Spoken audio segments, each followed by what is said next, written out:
Assalamualaikum warahmatullahi wabarakatuh. Selamat datang di Edu Kacil TV. Ketemu lagi dengan kita di sini. Sebelum mulai videonya, yuk bantu subscribe channel ini. Semoga jadi amal kebaikan untuk kita semua. Jadi beberapa waktu yang lalu ada salah satu penonton Edu Kacil yang request minta dibikinin video tentang solusi anak yang kalau sholat itu terburu-buru kayak kereta katanya. Sholat terburu-buru ini sepertinya masalah banyak orang ya teman-teman. Tidak hanya anak kecil, remaja, orang dewasa pun masih ada yang suka sholatnya itu terburu-buru. Padahal sholat terburu-buru ini sepantasnya tidak kita lakukan ya teman-teman. Nanti kita bahas di bersamaan dengan video hal-hal yang tidak boleh dilakukan ketika kita sedang sholat. Apa aja itu? Yuk kita simak satu-satu. Hal-hal yang tidak boleh dilakukan ketika sedang sholat. 1. Berbicara.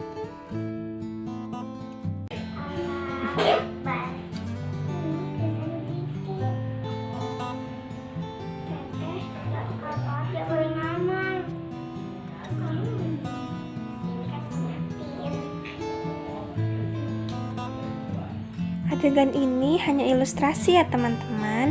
Aslinya Aisy dan Aisyah sholatnya tertib kok. Walaupun niatnya mau ngingetin, negur atau apapun itu tidak boleh ya teman-teman. Jadi sholat tidak boleh sambil ngobrol. Jadi kalau sholatnya ngobrol gimana bunda? Maka sholatnya batal, harus diulang dari awal. Selain mengobrol, bicara yang tidak boleh dilakukan ketika sholat adalah mengucapkan atau menjawab salam. Jadi misalnya nih, ada orang yang datang, kita lagi sholat, mengucapkan assalamualaikum. Kita tidak boleh menjawab salamnya, karena kalau kita jawab salamnya, kita sholatnya batal. Kecuali tidak sedang sholat, kita wajib menjawab salam. Tapi kalau sholat tidak boleh ya. Nah, selanjutnya bicara yang tidak boleh dilakukan ketika sholat adalah mendoakan orang bersin. Nah, kita kan umat Islam diajarkan kalau mendengar orang bersin mengucapkan apa? Yarhamukallah. Tapi ketika kita sedang sholat, kita tidak dibenarkan, tidak dibolehkan menjawab atau mendoakan orang yang sedang bersin. Tidak boleh juga mengucapkan innalillahi wa inna ilaihi roji'un ketika mendengar berita duka saat sedang sholat. 2. Tertawa. Misalnya nih lagi serius-serius sholat, tiba-tiba adik kecil kita lewat, nungging, terus buang angin, tiba-tiba nyungsep, macam-macam. Nah, boleh nggak kalau ketawa? Ulama mengatakan jika merasa geli, merasa lucu, tidak boleh tertawa, harus ditahan. Tidak boleh tertawa sampai membunyikan 2 huruf hahaha, apalagi nggak boleh ya. 3. Melakukan gerakan di luar sholat tanpa ada keperluan. Melakukan gerakan di luar sholat tanpa ada keperluan. Contohnya gerakan apa tuh? Misalnya bertolak pinggang, misalnya juga menoleh kanan, menoleh kiri, celingak-celinguk, atau misalnya menggeliat, macam-macam ya. Membunyikan jari jemari ketika sedang sholat jika tidak dibenarkan. Kadang kan sholat tuh suka tuh bunyi jari tangan atau jari kaki. Kalau kita nggak sengaja terus bunyi nggak apa-apa. Tapi kalau kita sengaja tuh menjalinkan jemari terus kita bunyi-bunyiin, jangan. Kalau nggak ada keperluan tidak boleh. Bagaimana yang contohnya gerakan ada keperluan? Misalnya ketika hendak sujud, tiba-tiba di depan tempat sujud kita ada ular lewat. Nah, itu kita boleh menyingkirkan ular tersebut. Selain itu contohnya misalnya ada bagian tubuh kita yang terasa sangat gatal sekali, jika kita tidak bisa menahannya lagi, kita boleh menggaruknya seperlunya saja. 4. Pandangan mata tidak fokus ke tempat sujud. Ketika kita sedang sholat, mata kita harus fokus ke tempat sujud. Tidak boleh melihat ke atas. Sholat juga matanya tidak boleh sambil terpejam ya. Jadi matanya harus tetap terbuka, tidak terpejam. 5. Meludah sembarangan. misalnya kita lagi sholat tiba-tiba ada sesuatu makanan, sisa makanan di dalam mulut, terus kita ingin meludah, tidak boleh meludah ke depan atau ke sebelah kanan. Boleh mengeluarkan makanan atau meludah sedikit ke sebelah kiri di bawah kaki kita. Makanya sebenarnya kalau mau sholat lebih baik sebelum sholat pas waktu wudhu kumur-kumurnya yang bersih. Lebih baik kalau sebelum sholatnya sikat gigi. 6. Makan dan minum.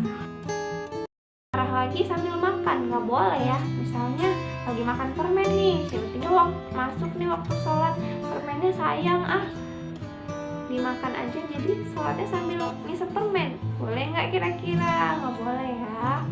Lagi sholat tiba-tiba haus mau minum, nggak boleh ya. 7. Terburu-buru. Yang terakhir adalah terburu-buru dalam sholat. Tidak boleh. Big no. Kenapa? Karena sholat terburu-buru sangat memungkinkan kita tidak khusyuk ketika sholat. Jadi sholat tidak bisa dinikmati. Sholatnya jadi pikirannya melayang kemana-mana. Gimana itu ya solusinya? Solusi agar sholat tidak terburu-buru. Ini untuk orang tua dulu. Jadi orang tua pertama harus mencontohkan kepada buah hati. Anak-anak memang kadang tidak bisa menjadi pendengar yang baik, tapi mereka adalah peniru yang paling ulung.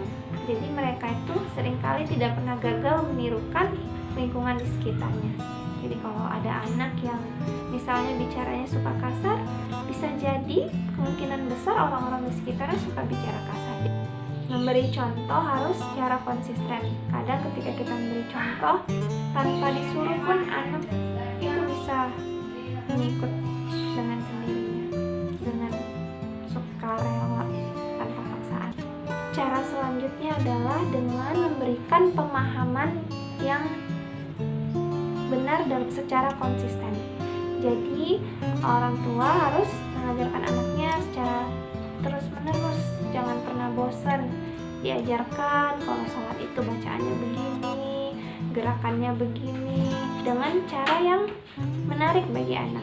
Misalnya kita bisa ajak ngobrol dengan menatap matanya, kita ajak ngobrol dengan bahasa anak-anak dari hati ke hati. Misalnya, adek kalau sholat seperti ini dek, Allah mengajarkan kita sholatnya seperti ini. Kita mungkin bisa juga menceritakan kepada anak tentang keutamaan sholat. Sholat itu amalan pertama loh yang ditanyakan kalau kita nanti meninggal nih, udah masuk kubur. Ibadah yang pertama ditanyakan sholat. Aduh, kalau sholatnya nggak banyak gimana dong? Mau jawab apa dong kita nanti di alam kubur? Ketika anak kita sudah mampu membedakan mana yang kanan, mana yang kiri, itu menandakan bahwasannya otak mereka sudah mulai berkembang. Kita sudah bisa mulai mengajarkan sholat kepada anak secara konsisten. Kita juga bisa mengajak anak sholat bersama-sama dengan kita, jadi berjamaah. Jadi kalau perempuan bisa sama ibunya, sama bundanya. Kalau laki-laki bisa diajak tuh ayahnya ke masjid, bisa diajak bareng. Sholat berjamaah melatih kesabaran anak dalam mengikuti bacaan dan gerakan imam. Hal ini bermanfaat agar mereka terbiasa untuk sholat tidak terburu-buru. Awasi sholat anak dengan cermat. Tapi kadang-kadang anak-anak ini kan memiliki mood yang naik turun dengan cepat. Jadi kita sebagai orang tua harus pandai-pandai nih. Misalnya mereka lagi moodnya jelek, terus sholatnya gerakannya salah-salah, atau sholatnya nggak serius, main-main, jangan langsung dimarahi. Bisa mulai bicarakan dari hal-hal yang dia sukai, hal yang dia senangi, baru pelan-pelan kita masukin tuh nasihat-nasihat kita tentang kesalahan-kesalahan yang tadi dia lakukan.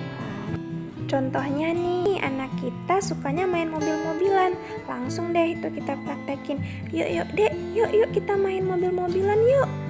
Gimana suara mobilnya dek? Weng weng. Oh, brum brum brum. Tapi jalannya buru-buru dek. Ya. Nabrak dek ya. Bahaya ya. Kita juga bisa cerita gini nih ke dia. Adek-adek, coba deh adek makan tuh terus sambil terburu-buru, jadinya gimana tuh, kita tanya. Mungkin nanti dia yang ngejawab, kesel atuh bunda gitu kan.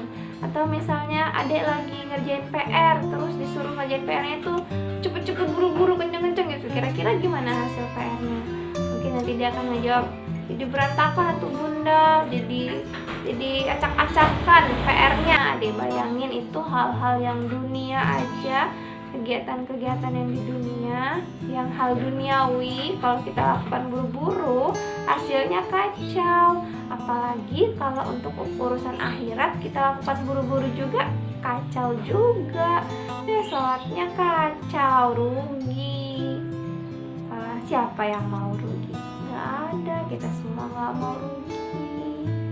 Selanjutnya kita bisa beri mereka pujian atau penghargaan, beri semangat atas usaha yang telah mereka lakukan. Hari ini adek hebat, sholatnya udah lebih baik daripada hari kemarin. Insya Allah besok lebih baik lagi ya dek ya, semangat ya dek ya, adek pasti bisa, Masya Allah. Nah, untuk anak yang menunjukkan semangat dalam melakukan sholat, kita bisa memberi mereka pujian dengan pujian yang bervariasi, jangan gitu-gitu aja. Misalnya contohnya bisa dengan jempol, dengan bintang, dengan tepuk tangan, dengan pelukan, dengan ciuman, dengan kata-kata. Karena pujian yang bervariasi itu bisa menambah semangat dan gairah anak. Alhamdulillah, demikian video kali ini. Semoga Allah menyayangi kita selalu, tetap semangat, hidup istiqomah. Assalamualaikum warahmatullahi wabarakatuh.